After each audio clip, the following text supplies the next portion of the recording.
boa tarde. Você acompanha agora as principais reportagens da RIT. O preço do aluguel residencial fechou 2022 com a maior alta em 11 anos. Segundo o indicador Fipzap, o aumento foi de quase o triplo da inflação do ano.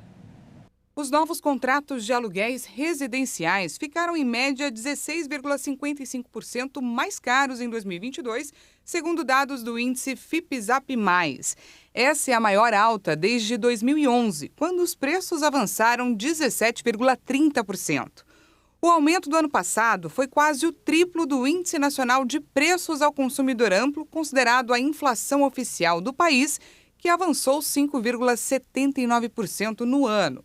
Com isso, a alta real dos novos aluguéis, descontada a inflação, foi de 10,76%. O Fipzap acompanha o preço médio de locação de apartamentos prontos em 25 cidades brasileiras, com base em anúncios veiculados na internet. Com exceção de Pelotas, no Rio Grande do Sul, que teve aumento de 2,37%, todos os municípios monitorados registraram alta real em 2022. Entre as capitais monitoradas, os maiores avanços no ano foram em Goiânia, Florianópolis, Curitiba e Fortaleza. A cidade catarinense de São José liderou o ranking geral com um aumento de 42,41% no ano. O preço médio dos novos contratos de aluguéis, calculado para as 25 cidades, é de R$ 36,65 o metro quadrado, segundo dados de dezembro. Considerando essa base, o aluguel de um apartamento de 50 metros quadrados custa em média R$ 1.832. A cidade mais cara da lista é Barueri, em São Paulo, onde o aluguel custa em média R$ 50,56 o metro quadrado. No caso de uma residência de 50 metros, o valor mensal é de mais de R$ 2.500. A cidade com o metro quadrado mais barato também é Pelotas, no Rio Grande do Sul, a R$ 16,16 em média. O ministro da Educação, Camilo Santana, anunciou o reajuste de quase 15% do piso salarial dos professores. A portaria do novo piso foi publicada no Diário Oficial da União. A lei do piso salarial dos professores, sancionada em 2008, estabelece que o reajuste deve ser feito anualmente no mês de janeiro. O valor mínimo de remuneração é definido pelo governo federal, mas os salários da educação básica são pagos pelas prefeituras e pelos governos estaduais. Em 2022, o reajuste para os professores foi de 33,24%. Passando de R$ 2.886 para R$ 3.845. O ministro da Educação, Camilo Santana, anunciou que vai reajustar o piso salarial dos professores em 14,94%. Com isso, o valor passa de R$ 3.845 em 2022 para R$ 4.420 em 2023. O anúncio foi feito pelas redes sociais. Na postagem, Santana aparece assinando a portaria. O ministro afirmou na publicação que a valorização dos profissionais da educação é fator determinante para o crescimento do nosso país. E começou na última quarta-feira o pagamento do programa de transferência de renda do governo federal, ainda chamado de Auxílio Brasil. Os primeiros do calendário são as pessoas que têm o número de identificação social com o final 1. Quem traz para a gente mais detalhes é a nossa repórter Bruna de Jaimo. Os pagamentos dessa primeira parcela de 2023 vão acontecer até o dia 31 de janeiro, atendendo a ordem do NIS, o número de identificação social que você encontra no cartão do Auxílio Brasil. O valor é de R$ 600. Ainda não estão inclusos os R$ 150 por criança de 0 a 6 anos de idade, como foi prometido pelo presidente Lula. E por isso, ainda não é chamado pelo governo de Bolsa Família. A estimativa é para que esse pagamento adicional só comece em março, quando o governo relança o programa com o nome Novo Bolsa Família. Segundo o anúncio do governo em fevereiro, haverá uma busca ativa para atualização de cadastro e também para inserir pessoas que precisam e estão fora do programa. De acordo com o governo federal, a estimativa é de que quase 22 milhões de famílias recebam o benefício com um investimento de 13 bilhões de reais. Então vamos ao calendário. Os beneficiários com o NIS Final 1 já começaram a receber. Com o Final 2, começam a receber a partir do dia 19 de janeiro, Final 3, dia 20, Final 4, dia 23, Final 5, dia 24, Final 6, dia 25, Final 7, no dia 26 de janeiro, Final 8, dia 27, Final 9, dia 30 e o Final 0 no dia 31. É possível consultar a situação do benefício pelo aplicativo Caixa Tem ou pelo número 111 na Caixa Econômica Federal. De São Paulo, Bruna de Giaimo. O auxílio reclusão, benefício pago aos dependentes de baixa renda de um segurado do INSS que cumpre prisão em regime fechado, foi reajustado em 5,93% a partir deste mês de janeiro. Com o aumento, o valor do auxílio passou a ser o mesmo do salário mínimo. O aumento de 5,93% do auxílio reclusão corresponde à variação do Índice Nacional de Preços ao Consumidor, INPC, que é usado na reposição de todos os benefícios previdenciários e eleva o valor desembolsado para os familiares dos detentos elegíveis. Para ter direito ao recebimento mensal do auxílio reclusão no valor de um salário mínimo, é necessário que o detento tenha recebido no máximo R$ 1.754,18 no mês em que foi preso. Os dependentes de preso em regime semiaberto também podem receber o benefício, desde que a detenção tenha ocorrido até 17 de janeiro de 2019. O INSS destaca que o auxílio reclusão é pago aos dependentes do segurado durante seu período de reclusão, com o objetivo de garantir suporte na estabilidade econômica da família durante o tempo de recolhimento do trabalhador. E o governo federal vai usar os 23 bilhões de reais esquecidos de trabalhadores do PIS/PASEP. A medida prevista na PEC aprovada no fim do ano passado faz parte do pacote de ações para a recuperação fiscal deste ano. O governo federal vai usar o dinheiro esquecido por trabalhadores em ativos do fundo PIS/PASEP no orçamento da União deste ano.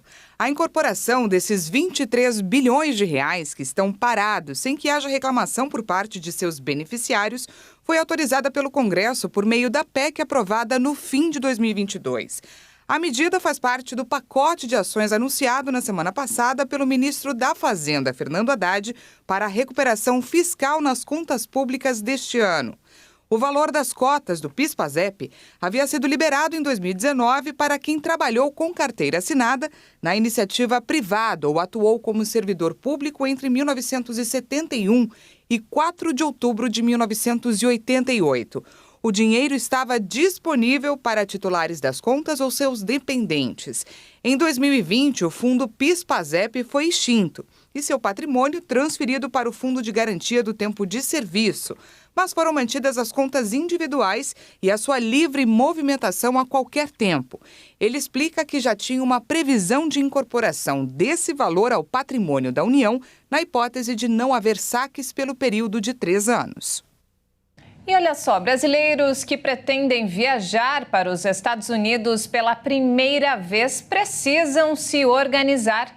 Isso porque a fila de espera para tirar o visto passa de 500 dias.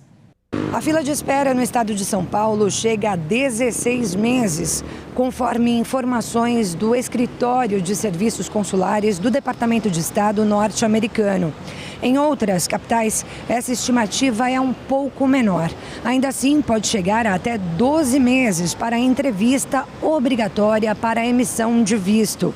Um dos principais motivos para a fila de espera estar tão grande é o reflexo das restrições no período mais grave da pandemia, quando os Estados Unidos proibiram a entrada de pessoas não essenciais no país.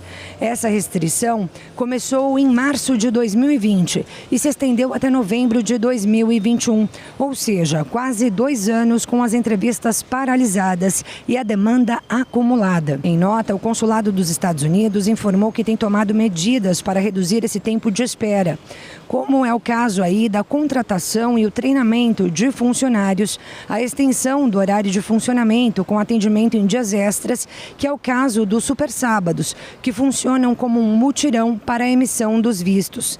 Além disso, o período para que o turista renove o visto sem necessidade de passar por uma nova entrevista passou a ser de 48 meses.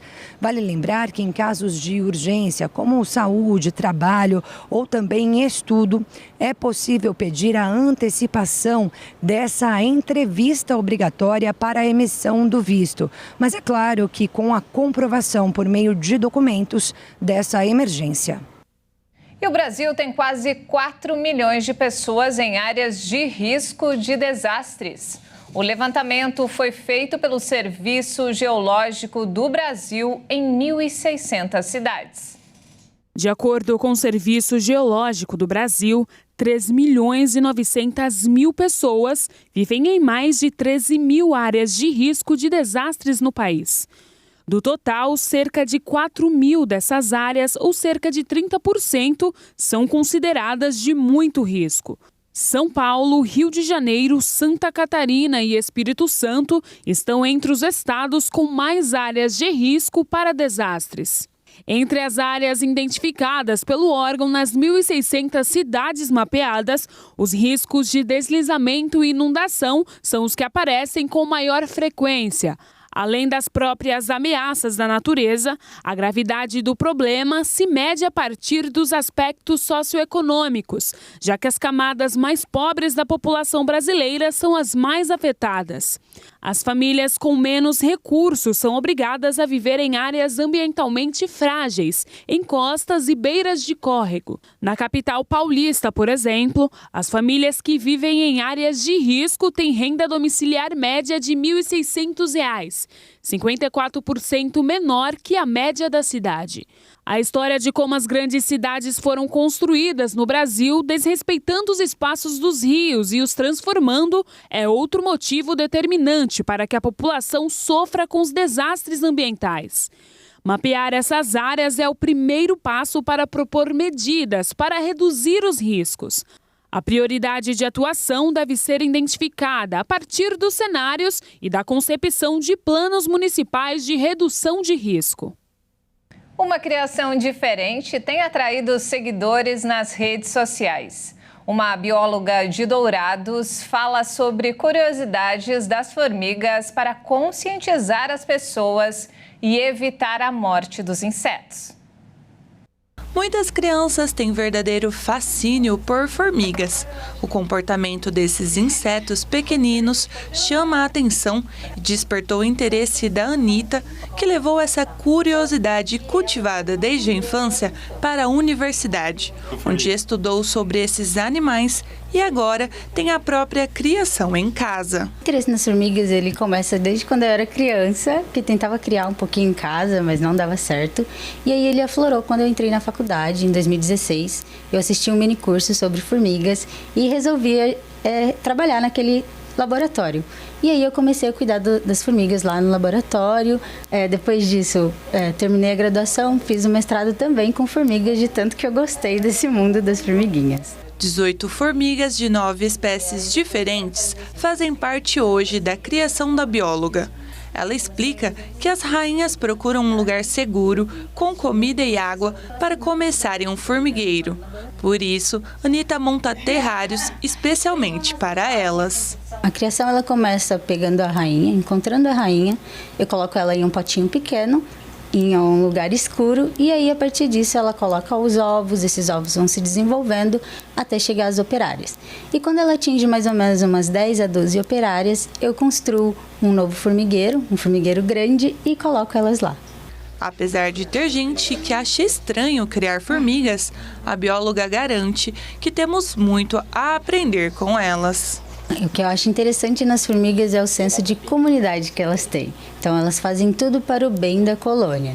Todas saem para pegar um pouco de comida e trazer todas, ajudam a cuidar da prole, né, das irmãzinhas mais novas. Então, esse senso de comunidade, de ajudar a rainha, ajudar as irmãs mais novas é o que mais me fascina de ver elas fazendo. A paixão de criança virou trabalho de gente grande. Hoje, Anitta compartilha com quase 200 mil seguidores o dia a dia dos insetos. Os vídeos, que começaram de forma tímida, ganharam repercussão nas redes sociais. Além de apresentar as descobertas e curiosidades sobre as formigas para os seguidores, Anitta também deseja conscientizar sobre a importância desses bichinhos. O objetivo principal é fazer as pessoas olharem as formigas além dessas pragas, né? Que muita gente vê formiga e já quer matar. Então, o meu objetivo é que todos olhem ela como um animalzinho que está ali querendo sobreviver e tem toda a colônia dela e tentar matar menos, né? Veja a seguir. Fiocruz estuda um medicamento antiviral para o tratamento da Covid. E ainda, fã de garis, menino ganha festa de aniversário com o tema e visita dos trabalhadores. Nós voltamos em instantes. Até já!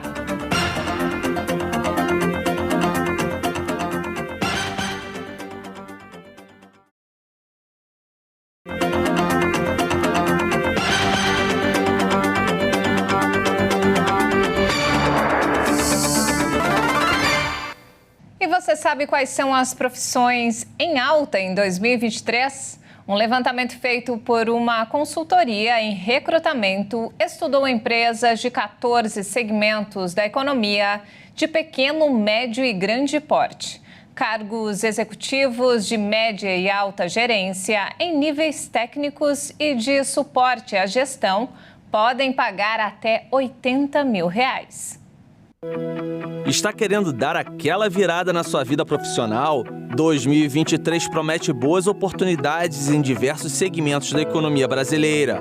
Mas é preciso estar atento aos cargos em destaque e aos perfis mais procurados pelo mercado de trabalho. Uma pesquisa elaborada pelo PageGroup, um conglomerado mundial do segmento de recursos humanos, mostra as tendências de contratações das empresas para este ano. O estudo destacou 14 setores econômicos, entre eles serviços financeiros, sustentabilidade, marketing e digital, recursos humanos, logística e tecnologia da informação. Segundo a PageGroup no Brasil, as empresas estão procurando profissionais com visão mais estratégica, com habilidade em negociação e gestão, para melhorar a produtividade e expandir negócios. De ir para entrevistas ou de procurar oportunidades onde o profissional tem uma visão um pouco mais holística do que ele vai fazer do trabalho dele. Destacamos para você alguns cargos em alta. Nos bancos tem visibilidade o gerente de fusões e aquisições. No setor de sustentabilidade, o cargo de CSO, ou simplesmente diretor de sustentabilidade. No marketing e no digital, o líder de marketing na América Latina. Na área de RH, o cargo de líder de aquisição e administração de talentos. Em logística, a posição de gerente de compras. E na tecnologia da informação, o gerente de dados e análises. Diante de cargos e salários tão atraentes, buscamos orientação de um especialista em recrutamento sobre o comportamento do mercado neste ano e de como conquistar a tão desejada vaga de emprego. A primeira coisa que o profissional deve fazer, como as empresas fazem, é um mapeamento, né? Um mapeamento das empresas que ele gostaria de trabalhar. As empresas, durante um processo seletivo, eles consideram muitos profissionais que fazem uma pesquisa sobre o mercado, que entendem no segmento que estão atuando. Então, essa seria a primeira dica. Que quanto mais opção, né, maior for o número de empresas, maiores são as possibilidades, né? E aí um ponto muito interessante, levando já quando o candidato for convocado para uma entrevista, é ele saber a importância de fazer os links, né? O que a vaga precisa e o que ele tem na carreira. Fazer essa interação do que ele pode ser útil para a empresa, porque assim ele vai conseguir entender se a empresa vai oferecer oportunidade que cabe dentro do perfil dele também. E já tem gente se beneficiando desse momento positivo para tentar se recolocar no mercado de trabalho. Esse é o caso da Célia. Eu participei de alguns processos do final do ano passado para cá e eu continuo ainda, eu fui aprovada em alguns, mas ainda não comecei. Está sendo incrível, é uma troca muito legal com as pessoas, tanto com o pessoal de RH, quanto com a gestão das vagas das quais eu participei. Então tem sido uma troca muito legal de conhecimento, não só técnico, mas a parte de skills também, de desenvolvimento, de autoconhecimento, tem sido muito legal. Tem que fazer a gestão da sua carreira e buscar fazer a diferença na área para a qual você está buscando trabalhar. É isso que vai fazer você se destacar e conseguir ser chamado para alguns processos seletivos. Não perca tempo, seja proativo, aproveite as oportunidades em sua vida profissional em 2023.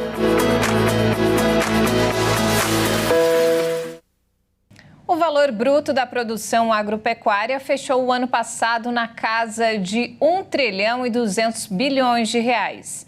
De acordo com o Ministério da Agricultura, Pecuária e Abastecimento, o valor é o segundo maior da série histórica, iniciada há 34 anos.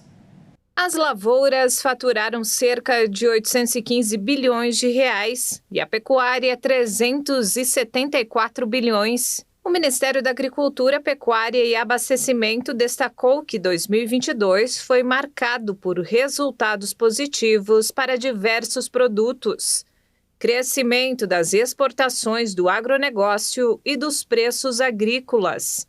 A pasta informou também que o fator que mais prejudicou o desempenho do setor foi a seca, especialmente na região sul e parte do centro-oeste, que resultou em prejuízos aos agricultores, causados por perdas de produção de soja, milho e feijão. O documento do Ministério acrescenta que a pecuária também foi afetada devido às perdas de suprimento fornecido por produtos como milho e soja. Os produtos que mais se destacaram no ano passado foram algodão, café, milho, trigo e leite. Para 2023, o valor estimado da produção agropecuária é de 6,3% maior que o de 2022, podendo chegar a 1 trilhão e 260 bilhões de reais. As lavouras devem ter um aumento real de 8,3% e a pecuária de 1,9%. O Brasil começou 2023 com uma situação diferente de anos anteriores nos reservatórios de abastecimento de água e de geração de energia. A chuva que caiu em várias partes do país nos últimos dias obrigou usinas hidroelétricas a liberar água sem gerar energia. As informações são do Operador Nacional do Sistema Elétrico. Com a abertura mínima das comportas, a usina de Itaipu está liberando 1.400 metros cúbicos de água por segundo, ultrapassando ainda a vazão de água das cataratas do Iguaçu. Já no Pará, na hidrelétrica Tucuruí, o nível do reservatório chegou a 70 metros. Há 11 anos, a usina de Minas Gerais está com quase 90% do volume útil. A operação de abertura das comportas é necessária para controlar o nível das represas. A situação se repete em outras represas também do estado. De acordo com o Controlador Nacional de Energia Elétrica, a energia acumulada nos reservatórios do Sudeste e do Centro-Oeste está com quase 65%. E agora, falando de saúde, a Fiocruz estuda um medicamento antiviral para o tratamento da Covid. O composto já demonstrou eficácia em inibir a replicação do coronavírus, além de frear o processo inflamatório. A Fundação Oswaldo Cruz desenvolve um antiviral de uso oral contra a Covid-19.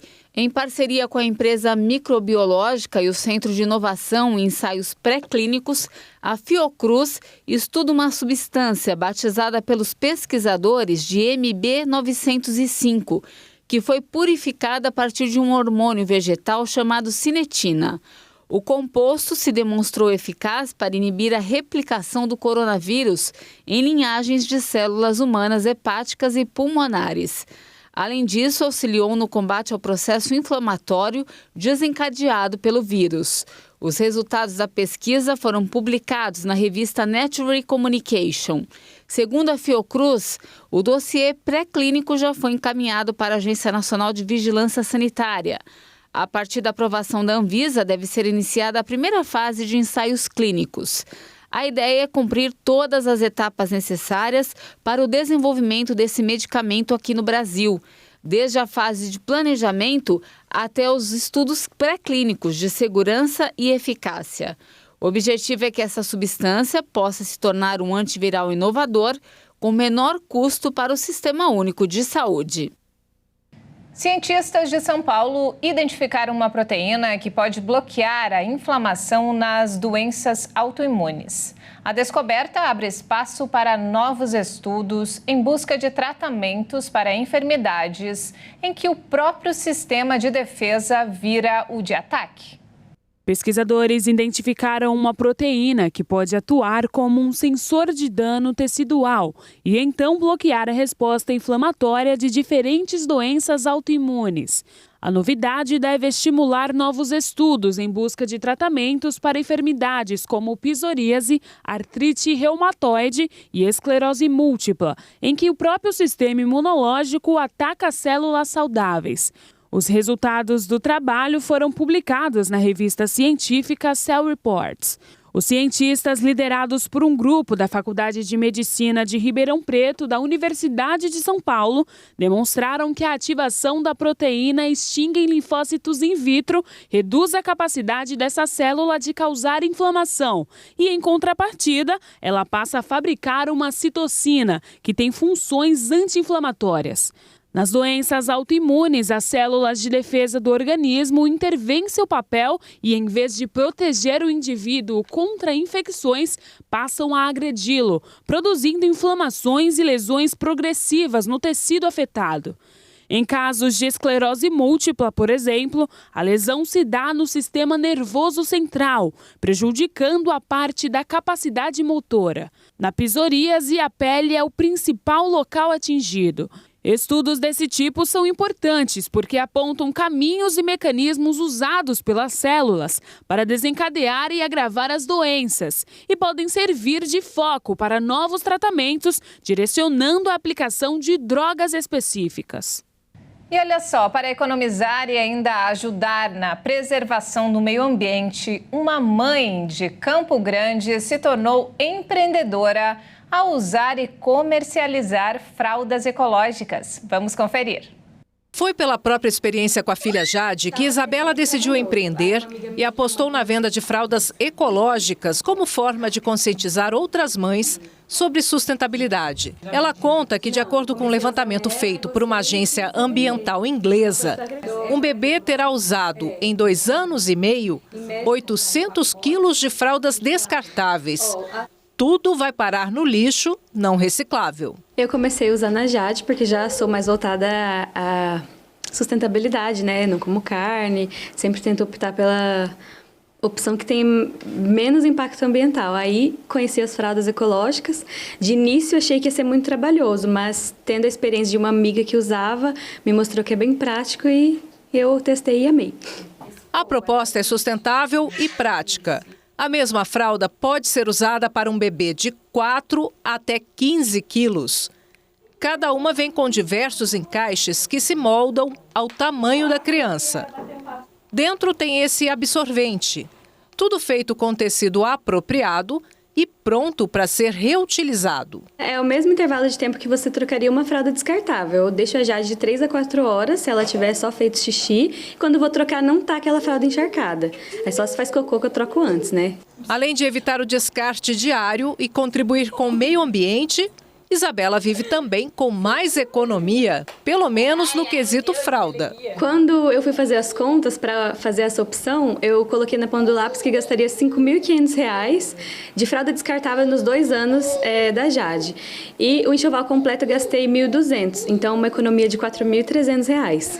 O enxoval ideal, segundo ela, é de 20 fraldas para usar sem a preocupação de ter que lavar todos os dias. Uma biblioteca pública em Campo Grande, no Mato Grosso do Sul, está com um acervo em braille. Excelente oportunidade para quem é deficiente visual e quer apreciar um bom livro. O acervo em braille da Biblioteca Dr. Isaías Paim conta com mais de 1.500 livros, entre eles alguns clássicos da literatura internacional e nacional, como o Zair, de Paulo Coelho, O Alto da Compadecida, de Ariano Suassuna, e O Gato Malhado e a Andorinha Sinhá, do escritor baiano Jorge Amado. No outro dia, o outono chegou, derrubando as folhas das árvores. O vento sentia frio e, para esquentar-se, corria zunindo pelo parque. Além dos livros para cegos, a biblioteca dispõe de uma lupa para baixa visão, um teclado colmeia, uma impressora, uma máquina de escrever e um display ou linha braille. Esse equipamento ele faz com que você tenha a disponibilidade de todo e qualquer livro por meio de um cartão de memória em braille. A produção do braille é um pouquinho complexa porque você necessita primeiro de uma impressão, depois de uma revisão desse material, mas com a linha braille não. Você colocou o cartão de memória, então você passa a ter uma biblioteca nas suas mãos. E isso é muito importante para o aprendizado, para o aprofundamento, para o acesso à cultura, à informação e para uma educação de qualidade também para o estudante com deficiência visual. O professor do Laboratório de Pesquisa em Acessibilidade da UEMS e a coordenadora do projeto de tecnologia assistida para idosos do Instituto Sul-Mato-Grossense para Cegos conheceram o espaço recentemente. Eu conheci a biblioteca a convite da Eleusina, porque no dia 4 de janeiro foi o Dia Mundial do Braille, que por coincidência era o dia do nascimento do Louis Braille, que foi o criador do sistema, né? E aí ela ia fazer uma matéria aqui para a Fundação e me convidou, e aí eu tive a oportunidade de explorar um pouco a biblioteca, conhecer os equipamentos, ver um pouco dos títulos que eles têm aqui, e realmente eu fiquei encantada. E já me comprometo a ser uma assídua frequentadora e quero convidar os deficientes visuais que ainda não conhecem para que venham conhecer esse espaço, que é um espaço muito bom. Eu conheço o trabalho da biblioteca e um trabalho de destaque, meus colegas sempre comentam, e também, a exemplo da minha colega, agora sabendo e comemorando o Dia Mundial do Braille, então tive a oportunidade de vir ter esse contato direto com a literatura, com os equipamentos aqui disponíveis e penso que é uma excelente oportunidade para a aquisição do conhecimento pela pessoa com deficiência visual. A coordenadora da biblioteca destaca o acervo de livros infantis para ser lido em conjunto pelas crianças que enxergam e aquelas com deficiência visual. Geralmente vem uma criança que enxerga, outras que não enxergam, e elas possam ler junto. Então é fantástico. E a mãe pode trazer os filhos. Se a biblioteca é pública, significa que é para todos. A biblioteca tem este espaço para leitura, mas quem preferir também pode fazer um cadastro, levar o livro para casa e depois da leitura devolver. A Biblioteca Estadual Dr. Isaías Paim fica no andar térreo do prédio do Memorial da Cultura e Cidadania, na Avenida Fernando Correia da Costa. Faz-se um cadastro, um comprovante de residência, um documento, e ela tem essa possibilidade de estar levando 3 livros para casa, num prazo de 10 dias, e se não terminou a leitura, a pesquisa, liga para a biblioteca e automaticamente mais 10 dias e assim sucessivamente. A biblioteca ela abre 8 da manhã, de segunda a sexta até às 17h30 e no sábado, 8 da manhã até às 14 horas. E o menino de Belo Horizonte surpreendeu a mãe no aniversário de 6 anos. Ele pediu uma festa em homenagem aos garis da cidade. É isso mesmo, e os heróis do Pequeno Miguel, o personagem da nossa história, não decepcionaram. Com as vassouras e os uniformes laranja, eles foram até a casa do menino e proporcionaram um dia muito especial. Acompanhe. Vestido a caráter com a famosa roupa laranja, o menino de 6 anos esperava ansioso a chegada dos heróis. E eles não decepcionaram. Logo, o caminhão do lixo apontou na rua onde ele mora, que fica no bairro Vera Cruz, periferia de Belo Horizonte. Afinal, era um dia muito especial. Era o aniversário de 6 anos do Pequeno Miguel. E como toda criança, ele quis uma festa temática para homenagear seus heróis, os garis de rua.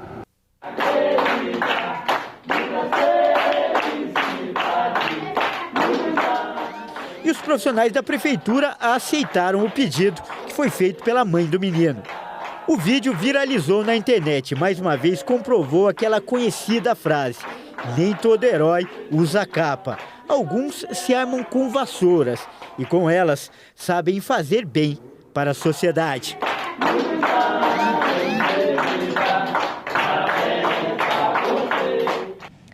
Catarina agora tem um lugar oficial para a observação de planetas, astros e estrelas. É o Parque Astronômico localizado no sul do estado, que pretende atrair visitantes do mundo todo. Um local para visitar, aprender e entender mais sobre as questões dos planetas e do universo.